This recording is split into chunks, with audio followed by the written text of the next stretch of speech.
آقا امیر تتلو میخواد با گلشیفته فراهانی موزیک ویدیو ببنده. اگه میخوای قضیه رو کامل بدونی حتما تا آخر این ویدیو همراه من بمون. سلام و برای بچه رفته‌هایم، امیدوارم که هر کجا که هستید حال دلتون خوب باشید. دمتون گرم ستونای گنگ سابسکرایب کردید، حمایت کردید، بالاخره 1000 تا رو شدیم بدون هیچ معطلی. مستقیم میرید سر ویدیو، یادتون نره کانال یوتیوب حتما سابسکرایب کنید و زنگوله رو بزنید. آقا قضیه از اونجا شروع شد که امیر تتلو یکی از طرفداراش اومد واسش، یعنی گفت آقا ما نداریم میکروفونی که بخوایم موزیک ببندیم و برای همین بعد از 1 یا 2 هفته خب خیلی از اتحادهای چنل مثلا اتحاد تتلیتی اینا اومدن شروع کردن پول جمع کردن خود تتلیتی ها، مثلا ببینیم 100,000 تومان هست که 200,000 تومان 300,000 تومان تا بتونن 470 میلیون تومان رو تهیه کنن و خب مثلا اوکی کنن بدن امیر تتلو میکروفون رو بخواد موزیک ببنده.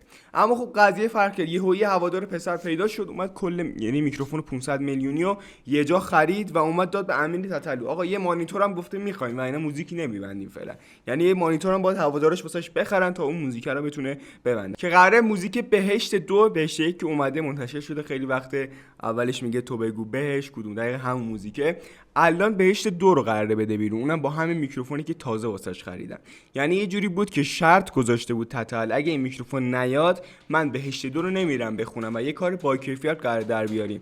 حالا ستونای گم بریم صفحه لپتاپ و ببینیم چجوری قرار اصلا بلیت کنسرت تتل رو بخریم داخل آلمان، یکی از بزرگترین کنسرت‌های تتل تا الان قراره باشه که قراره بریم صفحه ببینیم یه سری از توییت‌های امیر تتلی که داخل یوتیوبش اومده زده. مستقیم میریم ادامه ویدیو. خب ستونای گنگ، اول از همه بریم توییت تتل یعنی میکروفونی که واسش گرفتن رو ببینیم. و بچه‌ها دارید میبینید این هدفون و این بلندگویی که به مبلغ $3000 فکر کنم قیمت داره که تتل گفته هوادارا بود بازینم بخرن که هوادارش هنوز این یکی رو فعلا نتونستن بخرن و هنوز موزیک همونجوری در اون حالت مونده. اما قضیه سرقرشی و گلشیفته فرانی چی بود؟ آقا موزیک اغرب نیاز به یک موزیک ویدیو داره. بعد تتل هم از سرقرشی و گلشیفته فراهانی دعوت کرده که بیان داخل این موزیک ویدیو یه موزیک در حد هالیوود بسازن، یعنی یه موزیک ویدیو کاملا داستانی واسه ترک اغرب که مخاطبا بتونن اون موزیک رو درک کنن. هیچ کدوم اینا درخواست رو جواب ندادن. البته سحر قریشی هم کلا اسمش رو الان عوض کرده. البته گفته بود که به خاطر اینکه با اسم سحر قریشی زیاد زندگی کرده قرار شده که اسمش عوض کنه و اسمشو پرواز کرده، البته سقوط کرده. اون یاد اون ترک تتل افتادن میگفت همه سکوت کردن. و بعد بچه‌ها اما قضیه بلیتش، ستونای گنگ بلیتو دارید میبینید، یعنی سایت پیش فروش خود کنسرت تتلوه. بیایید پایینتر خب میبینید که خیلی رپرهای دیگه هم اینجا کنسرت گذاشتن، مثلا گوگوش اینجا بچهای یه بکس گروهی نمیدونم اسم گروهشون چیه دقیقاً، این تتل بغلش، پایینتر شاهین نجفی، اینا کنسرت دارن. خلاصه این سایتی که همه رو میذاره. البته بزنیم روی اینجا خرید تیکت اگه میخواید از داخل ایران بلیت بخرید و سایتش بچه‌ها بسته شده ظاهرا، یا آره دیگه الان سایتش واقعا نیست نمیاره بالا. من یه بار دیگه رفرش بزنم. ولی خب تا اونجایی که من میدونم و خبر دارم حدود یعنی نصف یا بیشتر از نصف بلیت‌های کنسرت تتل به یعنی پیش فروش شده و تموم شده رفته.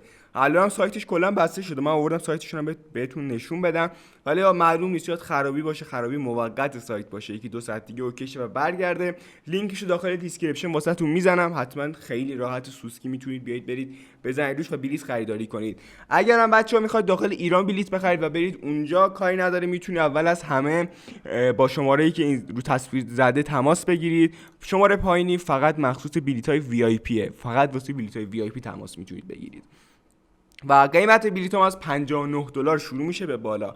جایگاه‌های نزدیک به تتل حدود $199 قیمت داره و بالاترین قیمت بلیط حدود $300 تا به الان که میشه تقریبا بغل خود تتل دیگه، که میتونید میگم با شماره‌ای که اینجا از تماس بگیرید. با سایتش من یه رفرش بزنم نمیاره البته بالا، قطع شده دیگه احتمال زیاد. آره قطع شده. و بچه‌ها اینم داخل آلمان است. خیلی داخل این سالونی که تتل قراره بذاره کنسرت دارن، حتی پوسترش هم داره میبینیم، مثل شاهین نجفی داره، گوگوش، خیلی از خواننده‌های مطرح ایرانی هم داخل همین سالن دقیقاً حالا اجرا دارن. و شرایط سنیش هم اینه که از 14 سال تا فکر کنم 17 سال باید با خانواده بیاد، یعنی بدون خانواده نمیتونید. و کسایی که حالا 17 سالشونه و هنوز به سن قانونی نرسیدن هم میتونن برن. فقط شرایطش اینه که آقا نمیتونن آبجو، مشروب، اینجور چیزا، مشروبات الکلی بخرن و حالا نمیدونم با تو کام عرق مرق بردارم برن اونجا. آقا اینم تا اینجای کار. بعد داریم میبینیم که تتل برداشته زده. پس وای میسی میکروفونه که رسید بهش دو رو میخونم. البته اینم بهتون بگم هنوز میکروفون دست تتل نرسیده و قرار بوده که برسه. آقا یه حاشیه هم اینجا ایجاد شد داخل موزیکی که ما ریاکشن رفتیم رو چنل، لینکش این بالا میاد میتونید برید ببینید. موزیک یه جوری اوکی کنیدم تتل بود بچه‌ها که ما ریاکشنش هم رفتیم. من یه نقدی اونجا کردم، گفتم آقا این ورس مرجاکو تتل نوشته. بعد خب یه سری حاشیه ایجاد شد. یعنی من توی یه رسانه است داخل تلگرام فقط از ما اسکی میره، رسانه ادمینش البته فکر کنم یکی از قبلا رفیقام بوده. آقا اون برداشت من یه چیز زدم، من زدم فیت مرجاکو، یعنی قسمت ورس مرجاکو تتل نوشته. و بچه‌ها خب این تیکه ورسی که مرجاک نوشته بود و من میگم یکی از رسانه‌های بزرگ که حالا ادمینش ما رو میشناسه بعضی وقتا از پستامون ور میداره استفاده میکنه. آقا من همینجوری اومدم از اون حسی که اون وایبی که اون لحظه گرفتم یه لحظه یه پستی زدم، نوشتم تیکه ورس مرجاک و تتل نوشته. آجی اونم برداشت زد. بعد دیدیم ای بای رسانه هیپ هاپ توییتی اونو دیده بود اونم زده بود. کلا یه خبر مزدیم همه جا دست به دست شد. بعد یه چی دیگه اینقدر دست به دست شد که به دست خود آرتیستم رسید. بعد آقا اینقدر این چرخید تا خود مرجاک اومد واکنش نشون داد، خود تتل اومد واکنش نشون داد. برگشت گفت آقا مرجاک این توییتو زده بود، برگشت گفت که ورسی که من نوشتم از زبان امیرخان نوشتم که نشون بده که آقا من مثلا تو اون حال، یعنی تو اون موزیک، تو اون وایب موزیک از زبان تتل نوشتم. میگم برمیگردم میگم آقا اون سوزن رو بردار بیار، که یعنی تتل مثلا بیشتر تتو میزنه دیگه. و حتی مرجاک هم الان خیلی زیاد واسه بقیه تکس مینویسه. و بچه‌ها آخرین موضوع میرسه به تیکه امیر تتلو به آیسان اسلامی. آیسان اسلامی که این روزا داخل این اینستاگرام خیلی ترند شده، یعنی هر جا که شما میرید تیکه از آیسان گذاشتن، میم میاد بیرون ازش، حرفای انگیزشی میاد و کلی خبر حالا چه میدونم میم شده دیگه، مثل رضا پیشرو. خیلی خب واقعا آدم باحالیه، بیشتر پسرام جدیدن باش حال میکنن. آقا تتلو برگشت گفت ما برمی‌داشتیم فوش میکشیدیم به مردم میومدن به اون فوش میدادن، میگفتن این روانی عقده‌ایه. حالا این نفر میاد یه لهجه میندازه تنگش میشه بلاگر معروف. و خب این حرکت رو تتلو زد. بعد آیسان اسلامی خیلی واقعا آدم باحال و با معرفتیه. در جواب این توییت تتلو برگشت گفت که من امیر تتلو مثل داداش بزرگترم، حداقل دوستش دارم و این کار تابو شکنی از خود امیر تتلو من یاد گرفتم و اومدم این حرکت رو انجام دادم. واقعا دمش گرم. هر آرتیست دیگه، هر آدم دیگه‌ای بود مثلا پا میشد حاشیه میکرد، فوش میداد، این حرفا.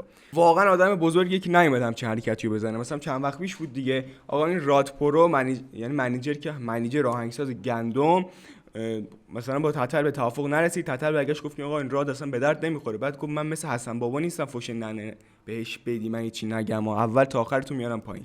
ستونای گنگ اگه خواستیدم بلیت بخرید، چون خیلی که مثلا 5 6 نفری بودن کامنت گذاشته بودن از کجا بلیت بخریم. حدود فکر کنم 2-3 هفته پیش من یه ویدیویی ساختم در مورد کنسرت تتل، از اون موقع تا به الان کامنت گذاشته بودن.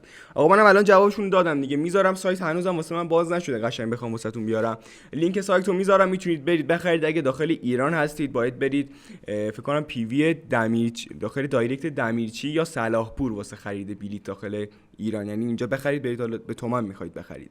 ستونای گنگ نظرتون رو حتما در مورد ویدیو بنویسید، یادتون نره کانال یوتیوب رو سابسکرایب کنید و حتما زنگوله رو فعال کنید. دمتون گرم، دوستتون دارم، به امید دیدار.